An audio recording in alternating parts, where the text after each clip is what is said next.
Alright guys, I did manage to find an air cleaner. I already opened it. I wanted to unbox it, but I already opened it because Nelson was here looking at the tractor and I wanted to show him. So didn't get that on video, unfortunately. But here is a bracket, painted red because it came off of David Brown probably. That would go there. Again, I got to get that bolt out. I got to get that out so that this bracket can go here. Should be universal. And then we come over here and we got our air cleaner assembly, also red. That will attach there.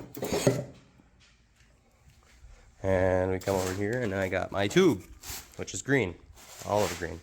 And that is what I was talking about before.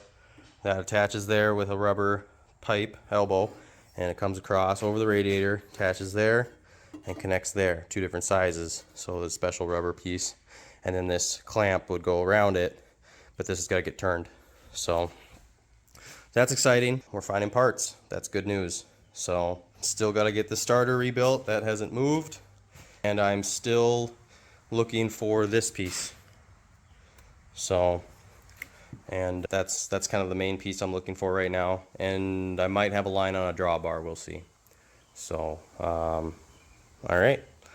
Guys, super excited for this. I found this on eBay. It goes in with the Oliver 600. I know what it is, but I'm sure you guys can guess what it is. Let's open it.